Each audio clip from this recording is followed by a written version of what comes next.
Hello everyone. तो आज हम करने जा रहे हैं class 9 maths chapter 1 number system की एक्सरसाइज 1.2। पहला क्वेश्चन क्या कह रहा है, ये तो है ट्रू एंड फॉल्स।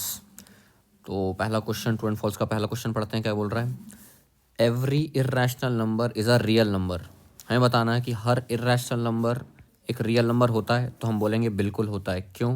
क्योंकि आपके जो रियल नंबर्स होते हैं वो किससे मिलकर बनते हैं, रैशनल नंबर और इर्रेशनल नंबर। मतलब सारे रैशनल नंबर्स और इर्रेशनल नंबर्स मिलके ही क्या बनाते हैं, रियल नंबर्स। जब हमने इंट्रो में चार्ट देखा था तो हमने समझा था कि वहाँ पर रैशनल नंबर और इर्रेशनल नंबर मिलाकर क्या बनता है, एक रियल नंबर। ठीक है, तो अपन बोल देंगे जो पहला स्टेटमेंट है वो क्या है, ट्रू है। क्यों? क्योंकि आपका since the collection of real number is made up of rational and irrational numbers. ठीक है, ओके। अब हम कर रहे हैं क्वेश्चन नंबर फर्स्ट का second. Every point on the number line is in the form of under root M where M is a natural number. अब ये स्टेटमेंट क्या है, ट्रू और फॉल्स? तो हम बोलते हैं कि ये स्टेटमेंट फॉल्स हो गया। अच्छा क्यों हो गया, देखना आना जरा, देखना यहाँ पे आंसर में फॉल्स हो गया। क्यों? देखो, अंडर मतलब नंबर लाइन के अंदर कोई भी नंबर, नंबर लाइन के ऊपर कोई भी नंबर, जैसे 0 1 2, इधर -1 -2, ऐसा कोई भी नंबर हो ना, उसको हम इस फॉर्मेट में लिख सकते हैं जहाँ पर एम एक नेचुरल नंबर होना चाहिए।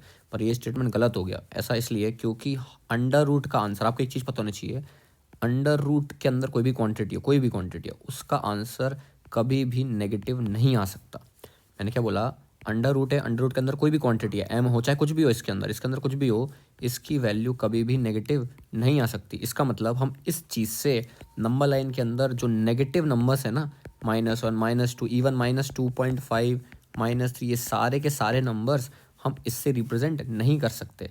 तो ये स्टेटमेंट क्या हो गया, फॉल्स। एक बार रीड कर लेते हैं आंसर। फॉल्स हो गया statement, as negative numbers can not be expressed as square root of any other number. मतलब किसी भी नंबर का स्क्वायर रूट करोगे तो आपको कभी भी नेगेटिव आंसर, नेगेटिव नंबर नहीं मिल पाएगा।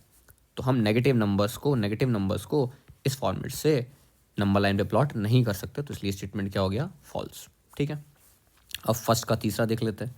क्या बोल रहा है, every real number is an irrational number. तो ये स्टेटमेंट भी गलत हो गया। हमने तो पढ़ा था रियल नंबर क्या होता है, रियल नंबर किससे मिलकर बनता है, रैशनल और इर्रेशनल नंबर्स। ठीक है, अब मैं यहाँ पे स्टेटमेंट बोला जा रहा है कि हर रियल नंबर जो है, हर रियल नंबर जो है वो इर्रेशनल नंबर होगा। पर ऐसा थोड़ी है, आपके कुछ रैशनल नंबर्स होंगे जो रियल नंबर तो होंगे पर इर्रेशनल नंबर्स नहीं होंगे। तो ये स्टेटमेंट भी क्या हो गया आपका, फॉल्स।